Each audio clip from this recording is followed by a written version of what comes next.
What if your biggest customer stopped showing up overnight? What if your neighbor closed their skies, grounded flights, and told millions of people, "Don't go there anymore"? That's not a prediction, it just happened. In a move that stunned cross-border businesses and sent shockwaves through tourism sectors from New York to California, Canada has begun slashing commercial air traffic to the United States, responding to a toxic brew of new American tariffs, anti-Canadian rhetoric, and rising border tensions. And this means a threat to the $20 billion annual revenue. What started as a trade dispute has now exploded into a full-scale economic standoff, with Canadian travelers boycotting U.S. destinations and airlines rapidly canceling routes. The trigger? President Trump's aggressive 25% tariff on Canadian imports and a stream of remarks suggesting Canada is nothing more than a U.S. resource colony. But what happened next took even U.S. analysts by surprise. This isn't just a diplomatic fallout. This is an economic war with casualties, and 280,000 American jobs are now in the crosshairs. So how did a trade disagreement spiral into a tourism collapse? And why has Canada, for decades one of America's most loyal partners, decided to pull the plug on travel? In this video, let's break it down. For decades, the bond between Canada and the United States was considered unbreakable. From joint military operations to economic cooperation and shared cultural values, the two countries functioned like close siblings, occasionally bickering, but ultimately aligned. That era is ending. In 2025, a storm of resentment, policy aggression, and national pride has ruptured the partnership, and Canadians are now speaking the only language Washington truly understands: money. The tipping point was unmistakable. In January 2025, President Trump imposed a sweeping 25% tariff on Canadian imports, declaring Canada was acting like a freeloader, and even suggesting with a smirk that it might be time to consider Canada as America's 51st state. To Canadians across political lines, it wasn't just policy overreach, it was humiliation. What followed was not chaos, but coordination. The Trudeau-era tact of patient diplomacy was gone. Prime Minister Mark Carney, newly elected on a mandate of national assertiveness, responded swiftly. His government updated Canada's travel advisory, alerting citizens that U.S. Customs now had the authority to conduct digital searches of devices without cause. It wasn't just a warning, it was a red flag. Canadians got the message, and they acted with stunning speed. By March, the numbers made the boycott undeniable. A sweeping national survey revealed that more than 60% of Canadians had plans to avoid travel to the U.S. in 2025. It wasn't just ideology, it was a logistical and financial rerouting of an entire nation's travel behavior. Air Canada, Canada's flagship airline, was one of the first major entities to feel the shock. The airline revised its 2025 profit forecast downward after reporting a 7% drop in U.S.-bound traffic and a 4.6% collapse in passenger revenue from trans-border routes in the first quarter alone. CEO Mike Rousseau cited uncertainty as the defining theme of Q1 and warned that booking declines in the low teens would likely persist through the summer. Route adjustments came swiftly. The heavily trafficked Toronto-Los Angeles corridor was scrapped. A new expansion into New York was canceled. Instead, the airline unveiled a strategic shift, opening a non-stop route to Guadalajara and increasing frequency to Los Cabos and Puerto Vallarta. The message was clear: if the U.S. didn't want Canadians, Mexico did. This redirection wasn't an anomaly. Airbnb bookings for Canadians in Mexico soared 27% year-over-year, while U.S. bookings fell by 12%. Tourism officials in Mexico rejoiced, calling the surge evidence of a new brotherhood between Mexico and Canada. Airlines, meanwhile, responded to demand. Some Canadian carriers cut U.S. flights altogether and added services to Cancun, Cabo, and the Caribbean. And this wasn't just a seasonal shift. It was a cultural one. Even longtime snowbirds, the Canadian retirees who would traditionally winter in Florida or Arizona, were rethinking their loyalties. "It doesn't feel right being here anymore," one 70-year-old Canadian man said from Sarasota. That unease is now translating into hard numbers and billions in lost U.S. revenue. Before we continue further, tell us, are you enjoying the video? If yes, please like and share the video and subscribe to our channel to watch more videos on the latest news stories on geopolitics, economics, and current affairs impacting your lives. You see, the travel boycott has gone far beyond travel inconvenience. It's gutting local economies across the U.S., particularly in states that once benefited most from Canadian dollars. In 2024 alone, Canadians spent $20 billion in the United States, from luxury hotels in Manhattan to rental cars in Florida. That money isn't just missing now, it's hemorrhaging. New York City, which had forecast a full tourism rebound to pre-COVID levels in 2025, just downgraded expectations.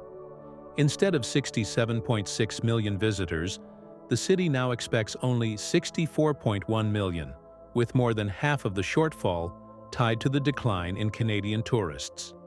NYC Tourism and Conventions projects a $4 billion loss in tourism revenue for 2025. That drop won't just affect hotel owners and tour guides. It's expected to create a funding crisis for public services that rely on tourism taxes, from transit subsidies to cultural grants. Major attractions are already seeing the slump. The Empire State Building Observatory reported a 5% drop in attendance in Q1, and bus tour companies say foreign ridership is down 25%. Hiring has stalled. Investment is frozen. "We were planning to grow this year," said one Manhattan tour operator. "Now we're just trying not to bleed." Florida's situation is even more severe. Canadian occupancy in popular snowbird regions has dropped to 30%, down from 80% in 2024. Restaurants once bustling with northern retirees now sit empty. One Sarasota motel owner, who had hosted Canadians for over 3 decades, described the shift as a full blackout. Hyatt, Airbnb, and Booking Holdings all reported similar patterns. Canadian travel to the U.S. is vanishing, and demand for Mexico, Brazil, and France is rising. Even Delta and United Airlines confirmed a significant drop in U.S.-bound Canadian bookings. The numbers don't lie, and neither does the pain. Interestingly, the decline isn't isolated to global hubs. It's ravaging the border towns and rural communities that have always relied on Canadian traffic for survival. In Buffalo, February tax revenue dropped 7%, directly linked to the collapse of Canadian daytrippers. Malls that used to overflow with Ontario license plates are now deserted. In the Adirondack region, where Canadian families once booked seasonal bus tours and group ski trips, local businesses are bracing for layoffs. "This is what collapse looks like," said one lodge owner. "And it's not just us. It's the gas stations, the grocery stores, the youth sports leagues. Everything gets hit." Canadian-owned properties in Arizona, Florida, and California are now quietly being sold. In online forums, sellers cite political rhetoric, privacy concerns, and anti-Canadian sentiment as reasons for cutting ties with the U.S. "I won't be contributing to their economy anymore," wrote one Canadian homeowner on Reddit. "I'm looking at Portugal instead." In Washington, the Canadian boycott has gone from background noise to a full-blown diplomatic and economic alarm bell. Senators from New York, Michigan, and Florida, states heavily reliant on Canadian tourism and trade, are scrambling. Local businesses are pressuring their representatives to demand change. Mayors of border towns are sending urgent letters to federal officials, warning of municipal budget shortfalls. Even conservative governors, typically aligned with Trump's economic policies, are beginning to show cracks in their support. But inside the White House, there's no sign of retreat. The Trump administration appears not only unfazed, but emboldened. Rather than defusing the crisis, Trump poured fuel on it. During a press conference following a tense exchange with newly elected Canadian Prime Minister Mark Carney, Trump responded to Carney's categorical rejection of U.S. annexation talks with a smirking, "Never say never." The moment was played on Canadian media like a warning shot, not just provocative, but deeply destabilizing. It wasn't perceived as a blunder. It was seen as a mask-off moment, a confirmation of long-held fears that Canada's sovereignty was being dismissed as expendable by the U.S. president. What started as a trade dispute now felt like a threat to national identity. And Canadians didn't respond with fiery protests or dramatic speeches. They responded with something far more dangerous to the U.S. economy: quiet withdrawal. The silence from Ottawa speaks volumes. Canadian officials, while refraining from public escalation, are backing the boycott behind the scenes. Trade delegations to the U.S. have been scaled back. Public funds once earmarked for American collaboration projects are being redirected. And Canada is now aggressively expanding bilateral relationships with Mexico, France, and Brazil, a clear pivot away from the United States. What Washington once took for granted, automatic Canadian loyalty, is no longer guaranteed. And that shift is already leaving scars. Economic forecasts from the U.S. Travel Association estimate that continued Canadian disengagement could cost up to 280,000 jobs nationwide in sectors tied directly or indirectly to tourism. Governors in New York and Florida are demanding emergency relief packages for their hardest-hit communities. Yet the White House is not blinking.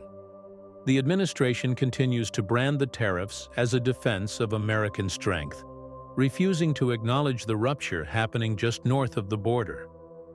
In short, the political damage is compounding, not because of what Washington is doing, but because of what it refuses to stop doing. What do you think? Who is feeling the pain more in this trade war? Do you feel Trump will finally be forced by lobbyists to surrender and end all this? In the comments section below, share your thoughts on why Trump started this trade war and is continuing despite losing so much. Do you want to watch more videos like this one? If yes, subscribe to our channel and press the bell icon next to it. We bring the latest news stories on geopolitics, economics, changing world order, and current affairs. Things you need to stay informed. Thanks for watching, and until the next video, stay tuned.